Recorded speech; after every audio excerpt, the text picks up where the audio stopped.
We're here with Keith Young, the president of Young Electrical Services, one of our very first clients of Scelta. We've been together now for about 3 years. Is that it? Oh, it was more than that. No? We've known each other for a little longer, Yeah. but yeah, 3 years together on the platform. What's really cool about Keith is we've seen him grow year over year, but even before I met Keith, it was just himself, one other electrician, both of them on the tools in the back of a Dodge Ram, just doing work, driving around Ontario, just kind of doing his thing. And now he's up to 15 team members, 12 team members. Yeah, we're a little over. Well, if we include office staff, we're around 17. 17, yeah. So grown immensely. I mean, we're sitting here in his shop, and it's been cool watching the journey because we installed certain systems at the beginning of our relationship with Keith, and then every month thereafter, it's just improvements. How can we continually tweak it? How can we act on the data inside the platform?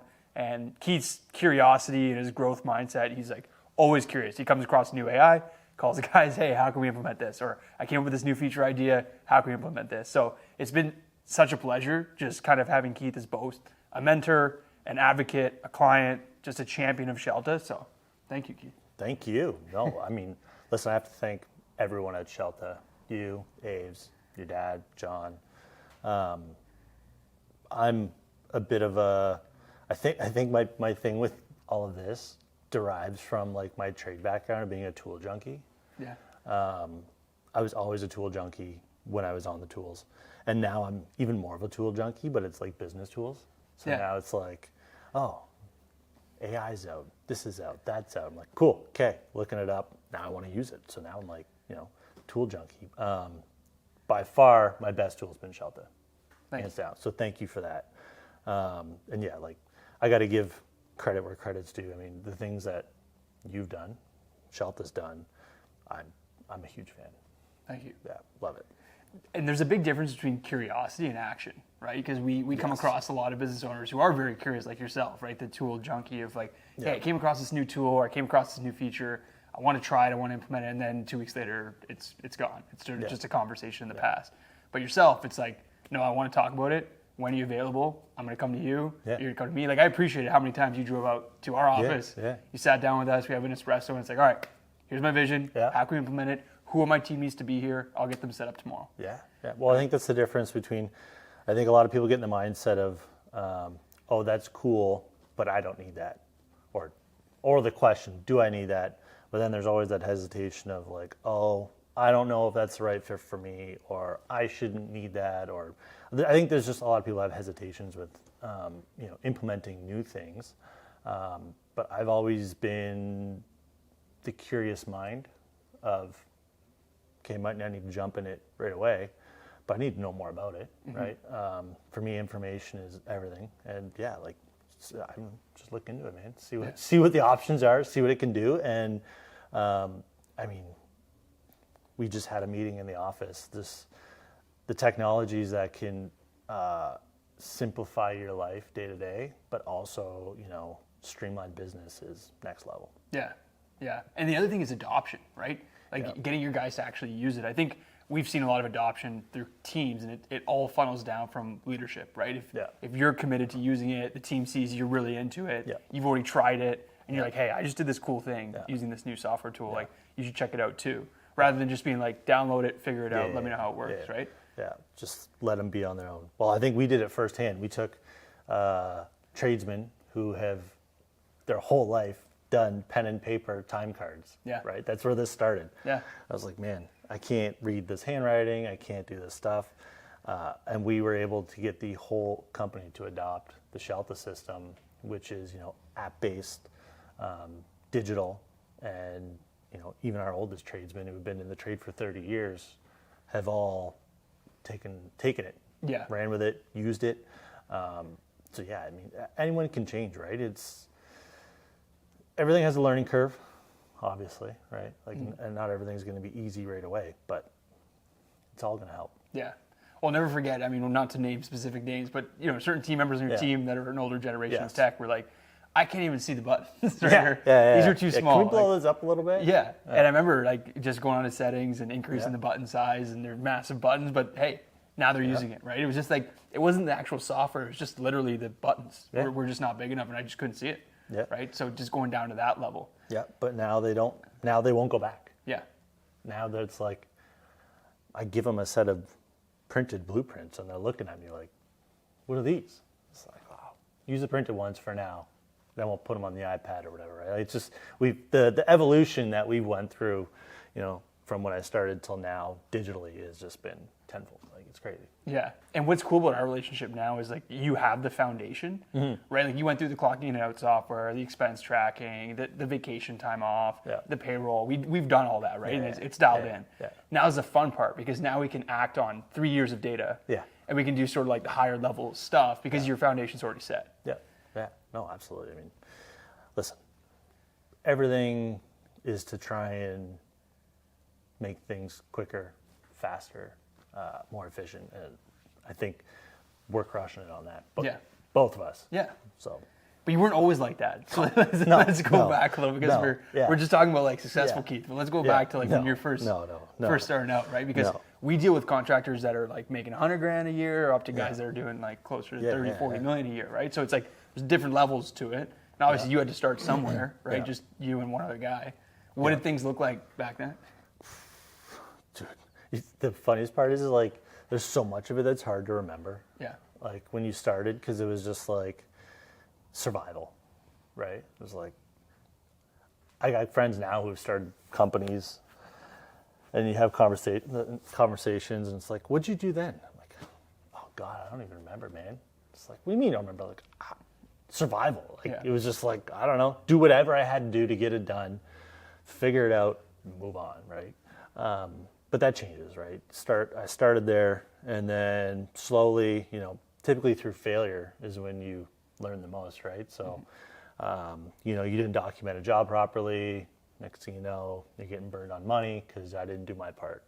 We're not tracking hours properly. Guys' pays aren't proper. I mean, we've kind of been through all of it, right? Like, I really started with no guidance.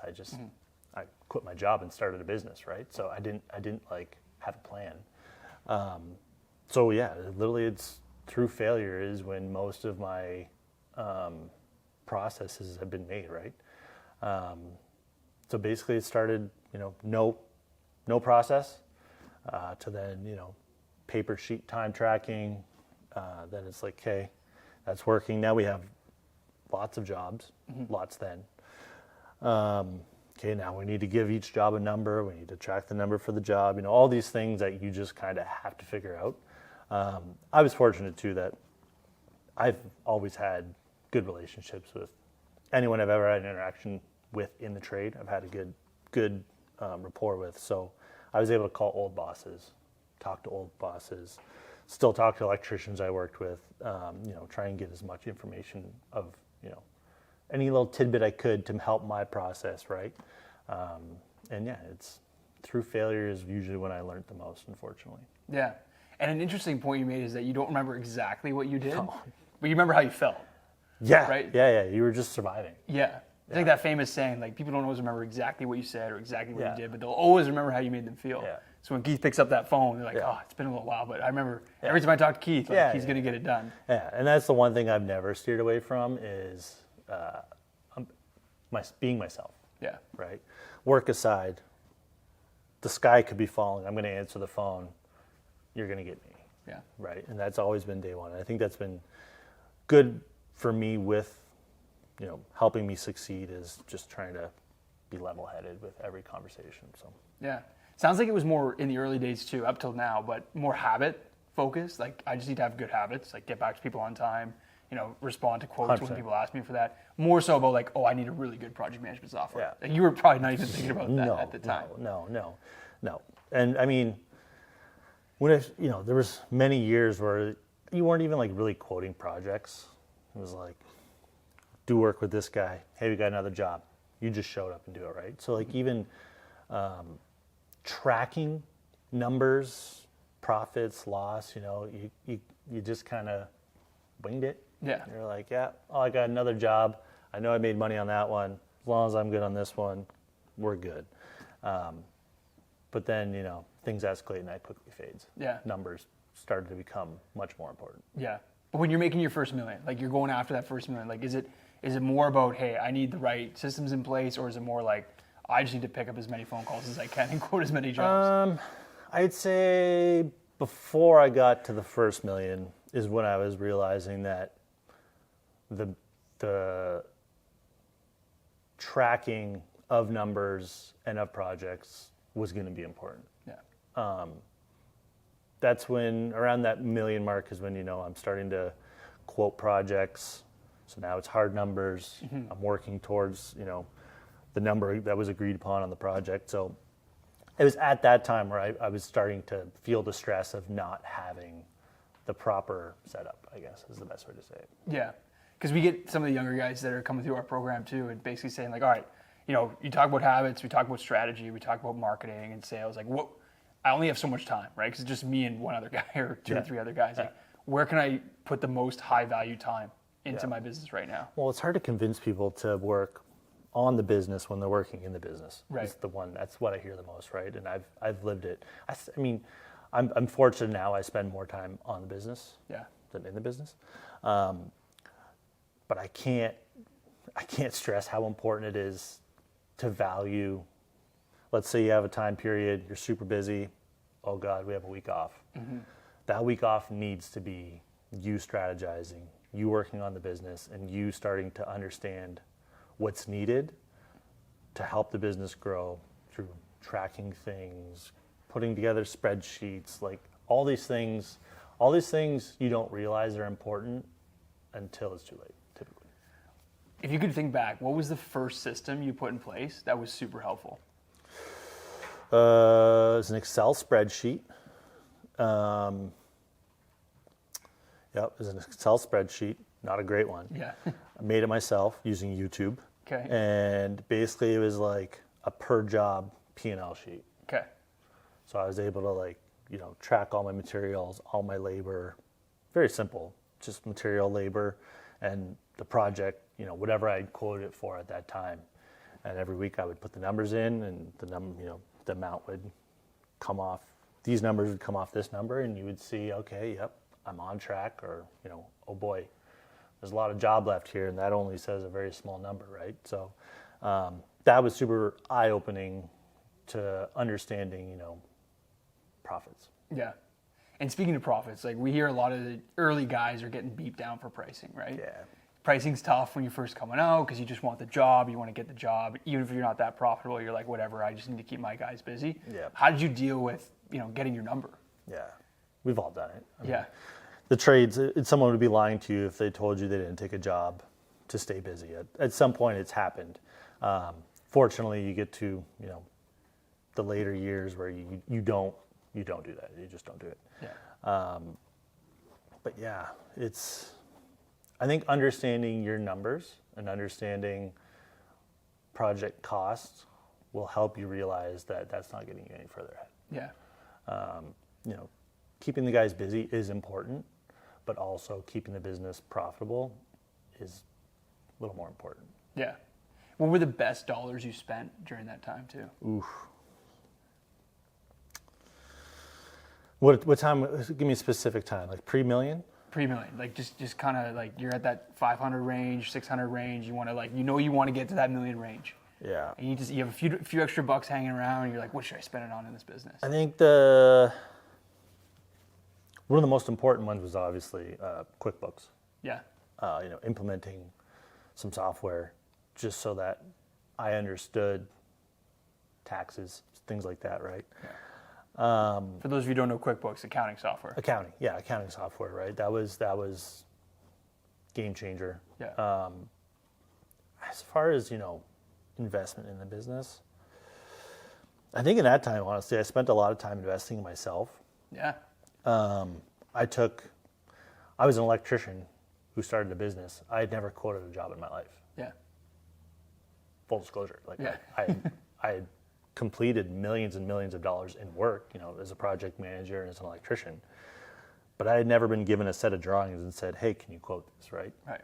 So I, reinvested in myself. I took courses. I took anything I could find online. I would be taking it. I would take, QuickBooks classes to learn how to use QuickBooks properly. I think those were probably the most valuable ones. And then, I mean,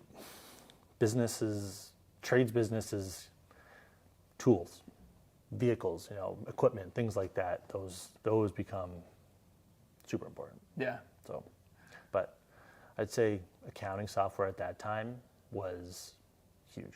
Yeah. You got to know your numbers, right? Yeah. Well, better than me typing things into an Excel spreadsheet, pretending I knew what they were all doing, and Right. then giving it to my accountant and answering 100 questions. Yeah. Just wasn't sustainable.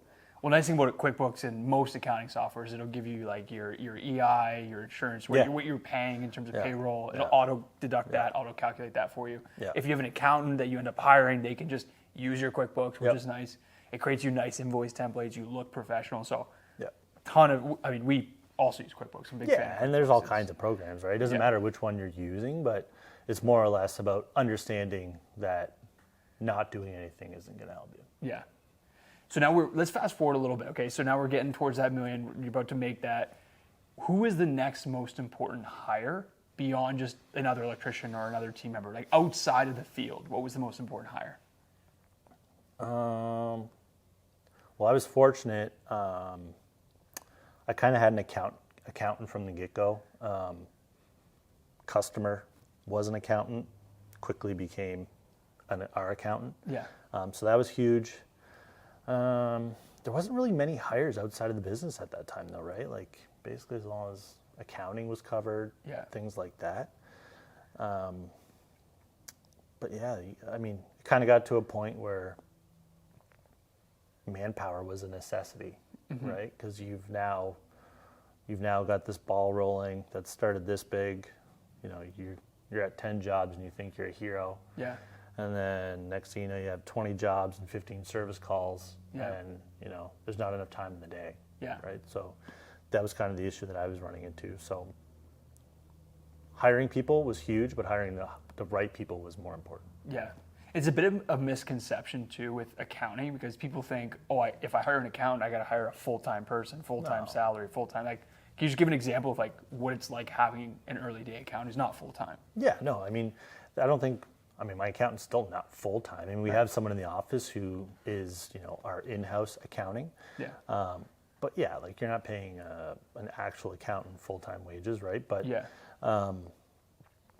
where it becomes beneficial is the communication between you and your accountant of making sure you're getting all of the proper documents to the accountant, right? Yeah.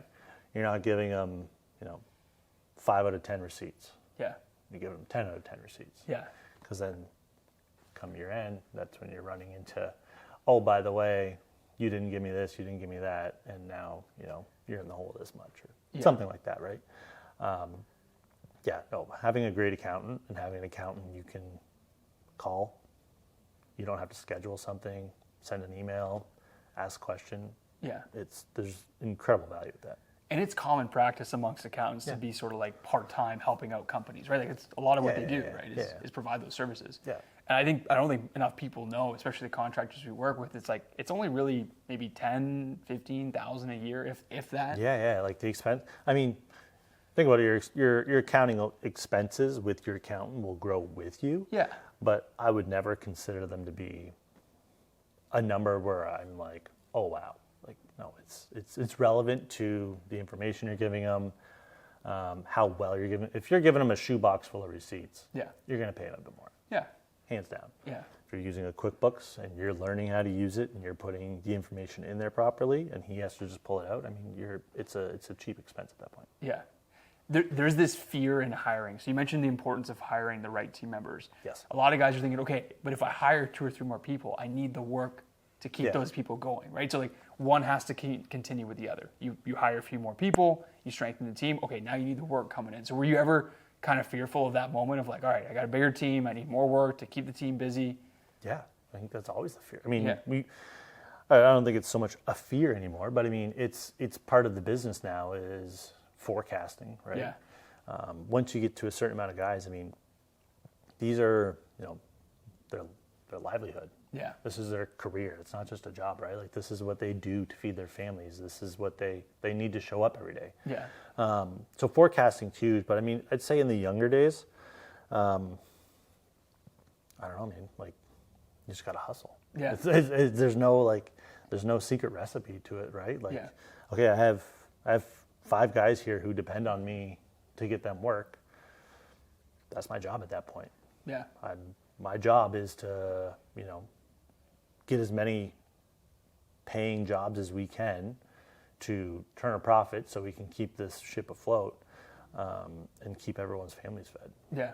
And during those times when you're at that point, like, could you just break up your day into percentages a little bit? Like, as a business owner, I don't want to make this too difficult, but Yeah. like, a lot of the contractors are like, do I spend 20% of my week on sales? How much do I spend on operations? How much do I spend on, I know it's different for everyone, but God, what do the buckets look like? probably the worst person to talk to about this. Like, I don't know, man. It's hard. Like, what you see, Keith, now is not what I was. There was a lot more, scattered. Yeah. Right. Yeah, it's tough. It's tough to break it down, but you just have to make yourself non-negotiables, Yeah. right? And that's what I was always pretty good at. Yeah.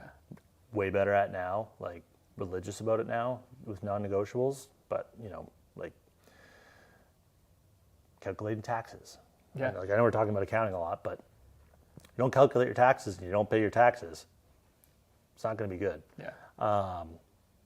Making sure payroll was done properly, making sure, all the guys' hours were covered, making sure that you had sent out enough invoices to get enough money to pay payroll, Yeah. pay suppliers, So as much as I myself was on the tools, you basically work 2 jobs. Yeah. I would work as an electrician, Yeah. and then I would work as a business owner. Yeah. And then each one independently had non-negotiables. Yeah.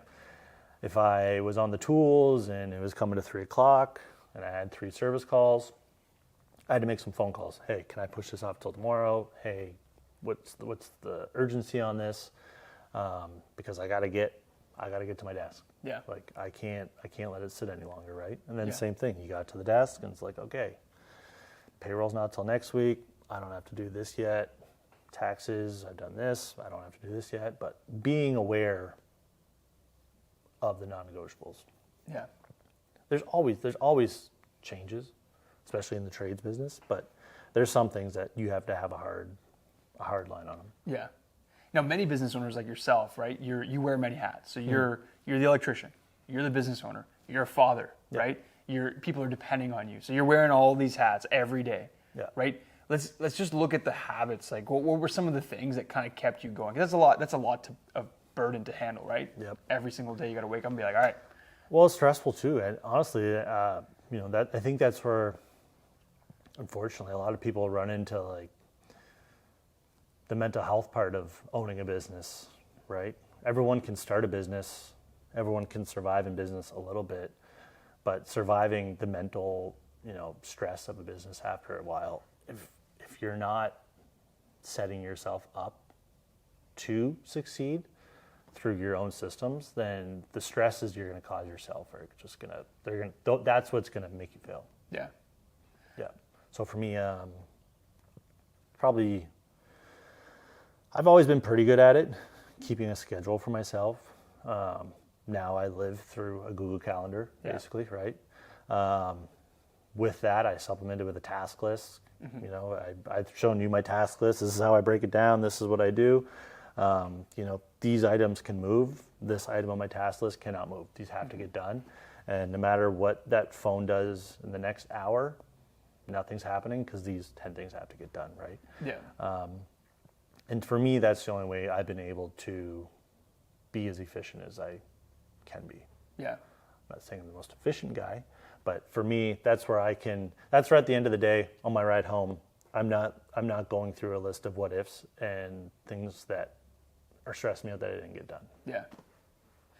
We've had that mindset, right, for quite some time. I mean, since we met, it was always the mindset of like, I'm going to get it done. Yeah. Regardless. Yeah. No, right? And that's the thing. It'll always get done. Yeah. I'll get it done. And, that doesn't mean my schedule is, 8 to 3:30 either. Yeah. Right? My schedule is for the workday, but then I know that in my task list, I still have items that I have to get done that day. So there's times where my kids are asleep, the house is winding down, I still have 5 things that I crush on my task list. So I open the computer and I get those 5 things done. Yeah.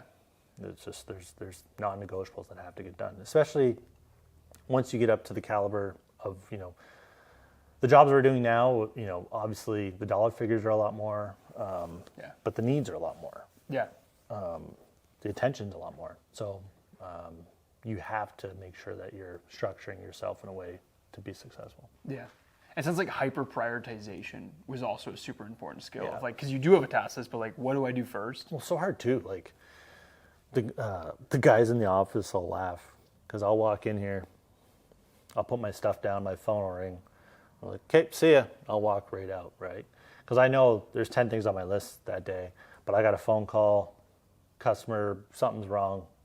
I know that I can fluff that task list till later. I'm in the truck, I grab my tools and I'm gone, right? Yeah. Like as much as I can say that I'm this calendar guy, there are flexibilities to that. And there has to be. That's the only way a trade, a service-based business can work. Yeah. Do you have like a mental check in your head though of like when you're looking at something or a task, it's like, is this something I could get up and leave and I got to take care of it now? Yeah. There's like financial implications, maybe there's relationship implications. 100%. Like you think about all those things. Yep. No, you have to. Yeah. And again, I'll bring it back to the mental health side of it. Like that's the only way. I'm sure there's got to be people out there who are going to sleep, closing their eyes, just worried about everything they didn't get done that day. Yeah. Which is fair, and I can't say I don't have that. That happens, but you got to set yourself up to be successful. Yeah. Can you pinpoint now the moment where you were working as someone who's working in the business versus when you made the transition to working on the business? Like, do you remember that timeline in your career where you're like, wait a second, I feel like I'm actually working on the business now? I'd say, well, we'll circle back to the whole failure part, right? I couldn't tell you the exact time frame, but I know the context of it is basically, you have that week where 4 emergencies happen, this happens, your truck got broken into, and you've realized, you had 3 no-shows because you didn't schedule a service call into your phone, you didn't call someone back, bid was due for a job that you really like. Basically, it was one of those weeks where the sky falls and you haven't held up your end of the bargain to 3-4 people, and that's not sustainable. Yeah. Right. You're having more apology conversations than you're having good conversations. Mm-hmm. So living through that is when it's like, okay, well, I can only do this so many times, and people only give the benefit of the doubt so many times that this is now this is going to start to do this. Yeah. And I didn't want that. So recognizing that helps. Yeah. And I'm pretty good. I'm hard on myself, but I'm realistic with most situations. So yeah. So enough things happen in a certain scenario where it's like, okay, this needs a system, right? It keeps happening. This is not sustainable. Yeah. Yeah. 100%. Yeah. Well, definition of insanity, right, is doing the same thing over and over, expecting a different result. So eventually you're just like, all right, well, I got to change something. Something has to happen. Yeah. Yeah. And it's the hardest part about being a business owner, a new business owner, and I mean, the trades is just construction is the weirdest business ever, right? And the unfortunate part is a lot of people have to learn through failure. Yeah. But Scelta, I mean, there's so much that had Scelta been a thing in 8 years ago, probably been a lot less failures. Yeah. Well, let's unpack that a little bit. Like, for example, is it tracking the data and not having to worry about what's happening on the site because it's being tracked? Yep. Is it making sure you know how profitable your jobs are because now all the expenses are being put in? Yes. Right? All the above. Yeah. Yeah. And I mean, we don't even have to talk about, you could be a $40,000 a year contractor. Yeah. And tracking your numbers and paying attention to numbers, knowing what's coming, what's going, like all these things. I'm not saying something that no one knows. Yeah. But to me, it's surprising how many people don't know those numbers. Yeah. Right. Knowing these simple things and being able to reference them, from our phone, from my computer, game changer. Yeah. Or you can't act on what you don't know. Yeah, no, 100%. Yeah, Right. Yeah. But then I think a lot of people don't want to know. Yeah. I think there's like a side of that too, where people are like, oh man, like they can't live with the stress of knowing that, you know, they might have taken an L on a job or something like that, right? Yeah. But that's not sustainable. Yeah. One of the first questions I ask a lot of contractors when they come to our office is like, do you know how much you spend a month? Yeah. On average? Yeah. Do you know what your overhead is? Yeah. And you'd be surprised, or maybe not, but by the number of them who don't, right? Yeah. It's sort of like, well, you know, I just know at the end of the month, like if I'm in the positive, then I'm good, right? Kind of idea. Yeah. Well, I mean, you've seen it firsthand, like how micro I've become with numbers. Yeah. And what I need to see, what I want to see, how often I want to see them. Because to me, that all becomes, all these numbers, again, we can circle it back to all the numbers become tools. Because now I can use these numbers. Okay, yep. Well, I know this is this. I know this is this. I mean, decisions become a lot easier at that point, right? Yeah. Well, what I think the cool realization we've come to together is just like every contracting company is made up of a series of digital assets in a sense, right? Like you need to know all your jobs, all your customer names. You need to have a website, a Google My Business profile. You have an accounting software. So there's no like magic formula. It can really be boiled down to maybe 35 things that you need as a company, right? So that can be created through a digital audit checklist per se, right? And I would say like Young Electric, a big reason why you guys are ahead of other contractor companies and why a lot of our contractors look up to you guys is because you've checked off many of those boxes, right? You've recognized what you've needed and you've filled those gaps. You've done your own gap assessments of like what we need, what we're missing kind of idea. Because now you're starting to take the role of acting on that data. Because you can only make big moves. You can only like buy that truck or hire that employee if you know kind of where you're at baseline. Yeah. Well, the thing too is there's a lot of people who, like we're talking about it in a negative aspect, but there could be people out there who are killing it. Yeah. Yeah. Like they could be like crushing. Yeah. And they can't even, you know, give themselves credit because they don't even know that they're crushing it. Yeah. Right. So they could be, you know, they could not be tracking everything they need to track. They could be crushing it, but they're still in a struggle mindset because they don't even know they're crushing it. Right. Right. So, I mean, it goes both ways. Yeah, we were talking to a contractor the other day who we work with, and they were kind of down, right? And they were kind of like, but when I reminded them of the data, I'm like, you've done more in the last 3 months than you did last year, right? But you have a new baseline now. Yep. So like, there's different levels where you have a new baseline where you expect more out of yourself. But that's good. That's how you grow. Right. Right. You have to level up. Yeah. Like some people could be good. Like this is it. I need to get this number and I'm good. Yeah. I've always, whatever that bar is, that's the new high. Yeah. You got to keep going, right? Yeah. Well, at certain point too, how much time do you spend future planning now, right? Now that you have the time. Yeah. I mean, I'm still so young. Future planning, yes, in a sense of, you know, ensuring that workflow is steady, ensuring that, you know, based on how many guys we have, we can sustain all those guys. So project planning, stuff like that, yes. Yeah. But I mean, I'm still aggressive, right? Like I'll still, you know, I'm not storing cash, right? So it's okay. Listen, we're doing great. Buy a new van. Right. Okay, guys need a tool. Cool. Buy them a tool. Yeah. Hey, the dump truck's broke. All right, wait till next month. You know what I mean? But I can be aware of all these things. Yeah. So, yeah, it's huge. Well, talking about that data layer, now that you have the data at your disposal and you can kind of like pick and choose the data you want to read, how does that now transition into AI, right? Yeah, well, we're just breaking into this market. Yeah.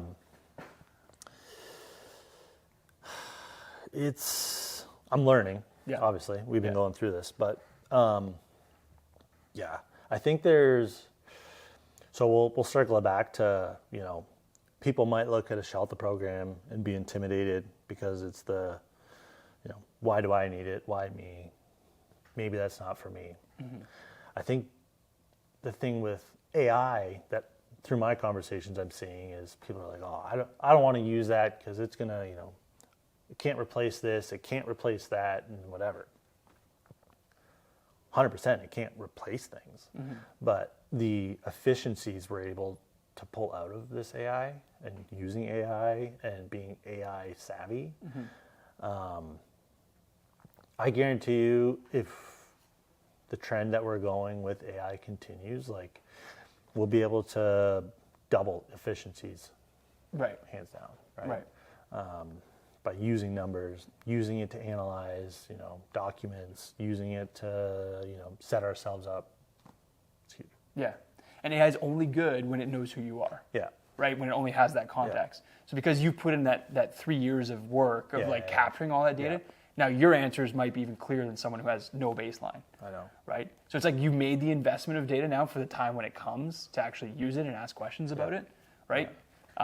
Whereas when you're evaluating a contracting company, right, at the end of the day, you're going to look at the client list. You're going to look at the past jobs. You're going to look at the efficiency. You're going to look at the labor rates. You're going to look at the expenses, the P&Ls. You're going to look at their website. Yeah. You're going to look at all these things.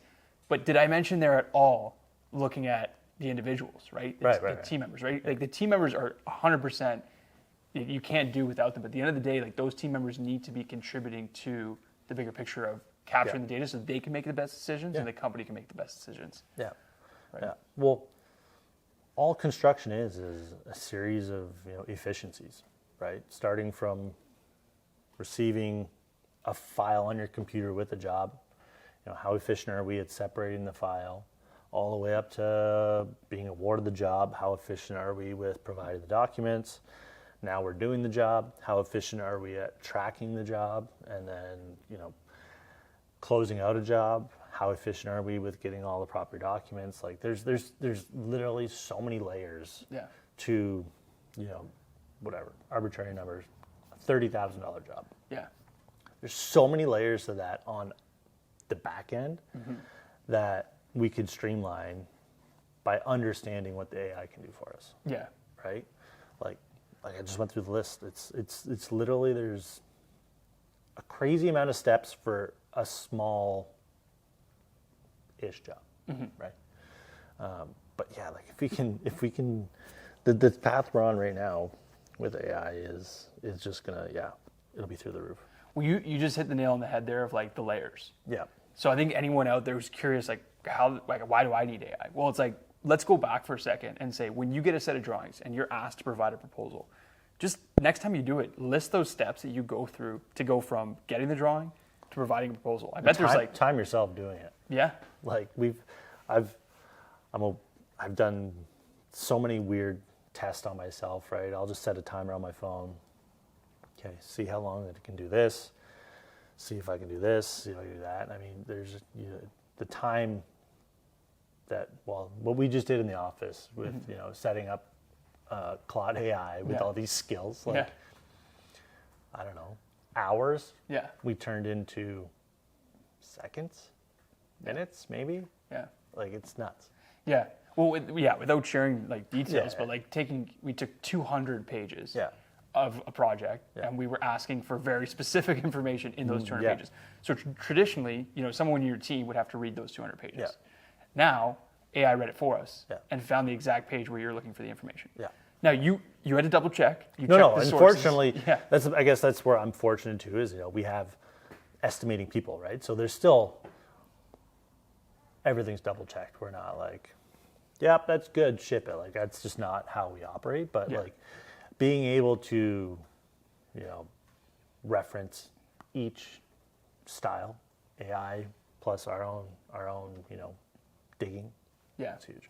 Well, it's an interesting activity. If I didn't tell you what a contractor was making, any of their history, but I just said, Keith, I need you to just vet and see if this is a successful contractor or not, you'd probably be able to tell just by how they handled a set of drawings through to a proposal. 100%. And you just watch that process go, regardless of their company size, regardless of their revenue, regardless of all that stuff, just by how they act from initial receiving to sending. Right? Like, and everything in between. Yeah. You could tell pretty quickly how dialed in that contractor is. No, big time. And I mean, I think that's important. I think that's been helpful to our success too, is we have a lot of repeat contractors, right, that we've worked with for years. And I think a big part of that is that we've manually, the old school way we'll call it, we've done very well at, quick turnaround with all the documents that are needed, asking questions when the questions are needed, getting documents on time, kind of doing things as they have to happen in that layered order. So we've been great at that, but I'm always down to speed it up. Yeah. Because I think, I'm not going to say for sure, but what's made you very successful and your whole team is that like when you work with Young Electrical Services, you know what to expect.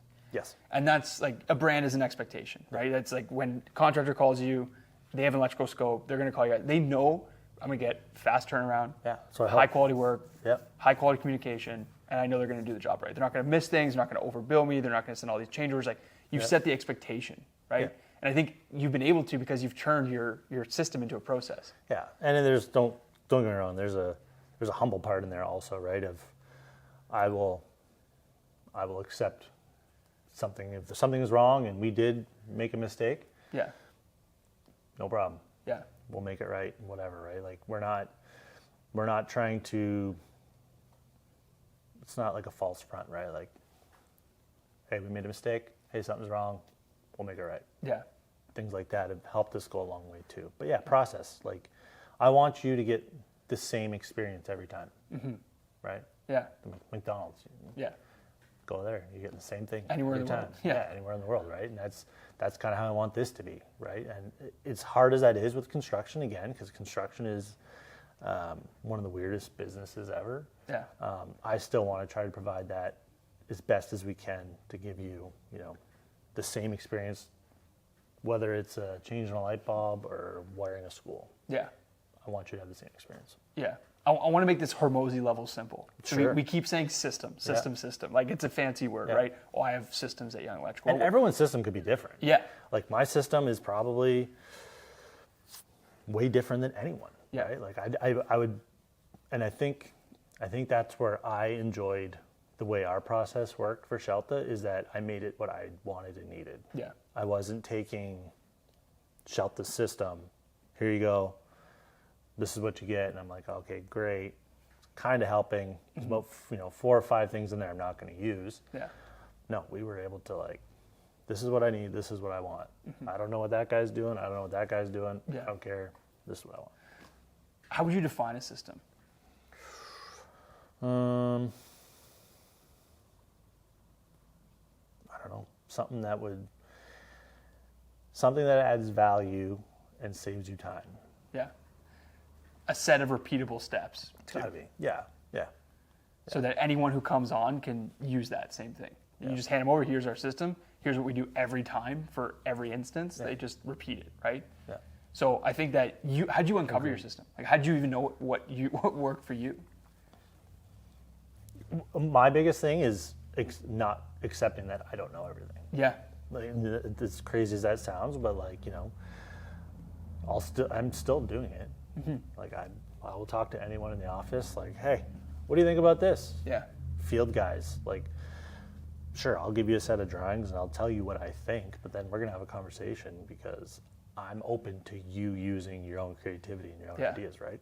And I think that's how I've built the best systems is letting everyone else around me, help feed into that system of what makes sense. Yeah. I'm not in any way tied to a me scenario, right? Yeah. It's a we. Yeah. Well, I mean, I've worked with almost pretty much everyone on your team, and I think everyone's contributed to your system. And that's the coolest part. Yeah, and to me, that's the only way it could be the most efficient. Yeah. Because if it was just, here's the Keith app. Yeah. Like it wouldn't be the electric app, it'd be the Keith app. Right. Here's everything I want you to do the way I want you to do it. And it just, to me, that doesn't stunts growth, right? Yeah. Like it would get me to a level here, but using everyone's ideas and allowing everyone to be a part of it helps bring it up. Yeah. And it sounds simple in theory, right? Like get everyone involved, but like, and you're a very personable guy. Like it's easy to talk to you. It's easy for your team to talk to you. Like, but for those guys who like want to have these conversations with their team members, like how did you go about opening the conversation to be like, hey, I want you to contribute to our system? I think I know my personality helps a lot because I mean, like I said, it's not a me scenario in a lot of situations, right? So it's like, hey, this didn't go well. Full disclosure, right? Yeah. I could have did this and better, but what do you think? Yeah. And then there's always the hesitation, but it's like, well, no, like I think I could have did X, Y, Z better. Mm-hmm. What do you think? And then, you'll start to get it out of them. And I mean, it takes time. Right? Like now the whole company's comfortable enough. I can walk up and I'll hear good, bad, ugly. Yeah. Like they're not afraid, right? Which is, to me is the best. Yeah. I don't have to pry information out of people, right? Yeah. But it's just, reading personalities, understanding that everyone has a different set of needs. Yeah. And trying to work within those needs, which again sounds way easier than it is. Yeah. But yeah, I mean, you gotta open the table up for everyone to have an idea. Yeah.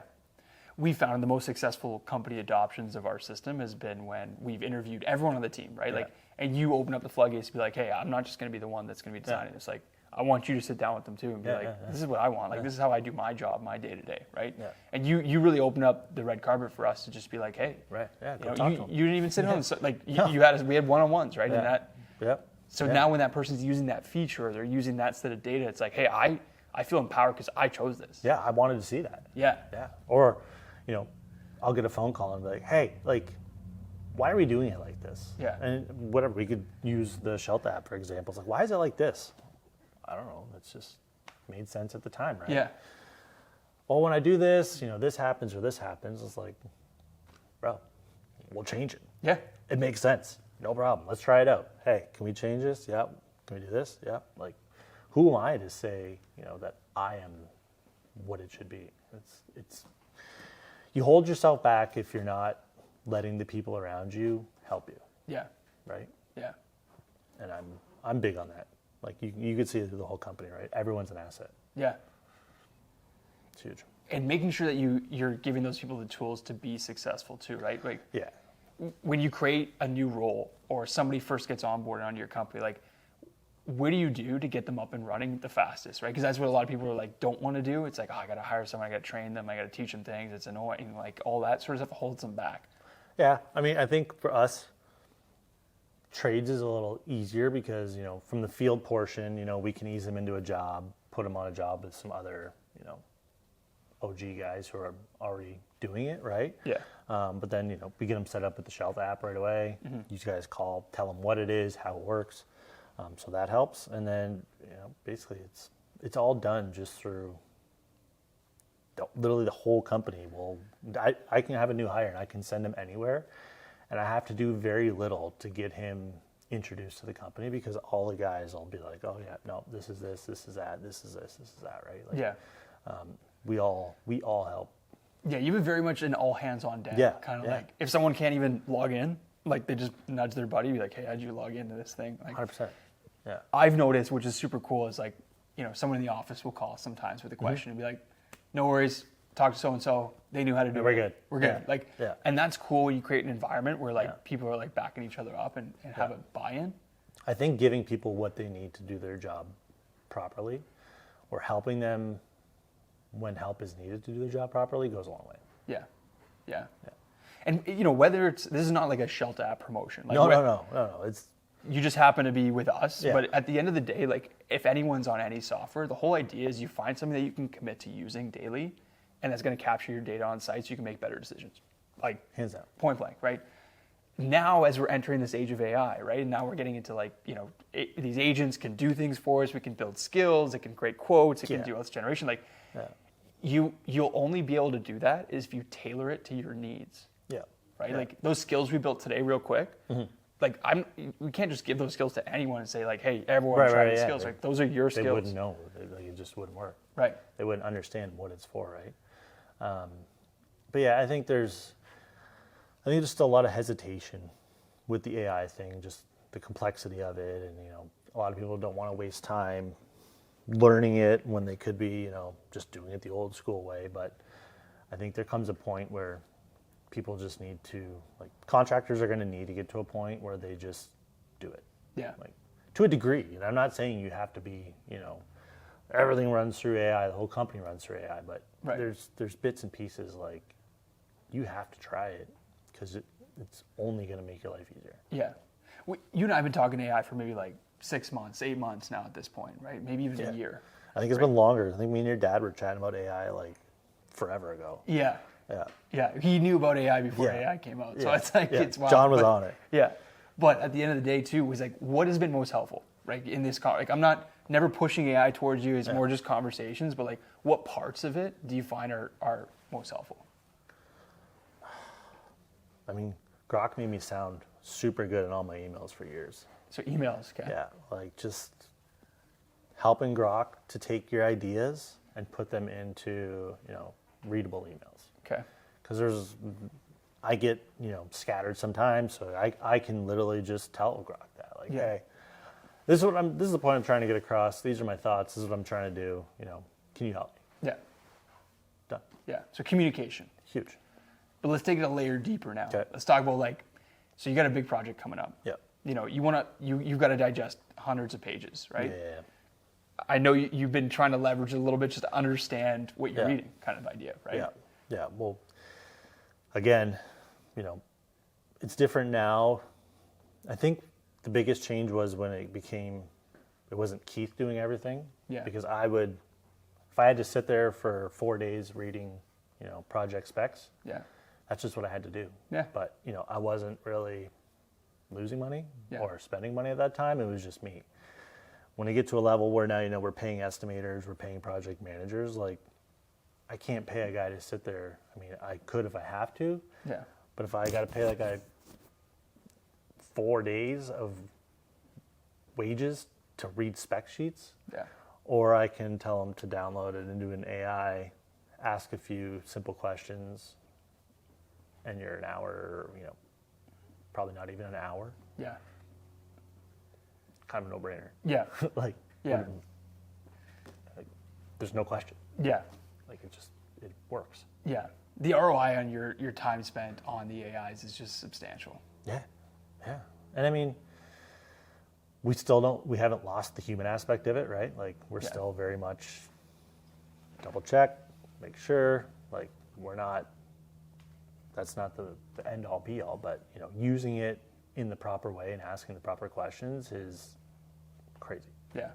And if you think about it, we're going back to basics. Like when you and I first met, we started building software together. Yeah. The whole idea was like, let's sit, let's tinker, let's build. And now that's what we're doing with AI too. We're taking the same approach. Yeah. It's no different, right? Like you got to try it, you got to tinker with it, what works for you, customize it for yourself, like make sure you're set up properly.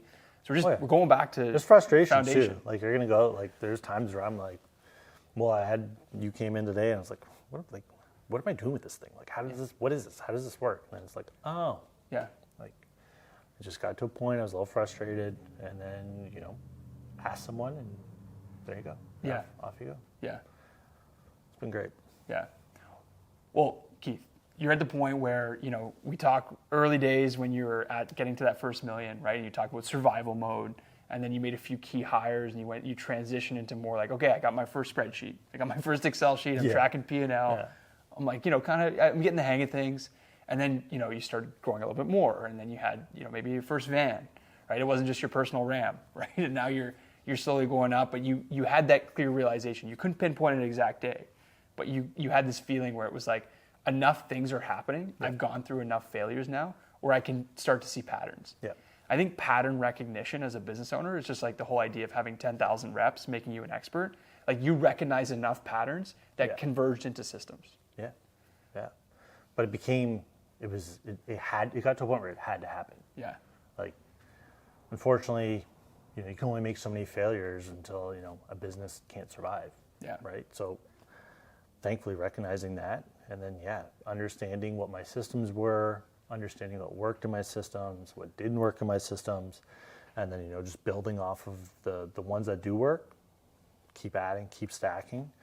But understanding the business it'll take you from, you can go from that $1 million contractor to that $5 million contractor easy once you understand it all. Yeah.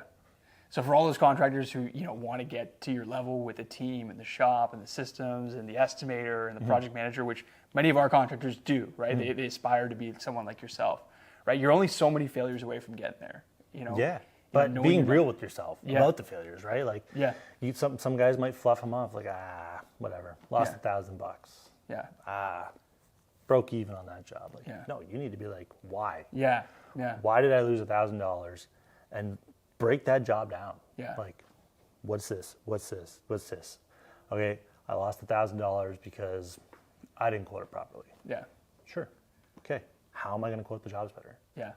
There you go. Another system. Start building. Yeah. We were over on labor because this guy didn't have the information. Yeah.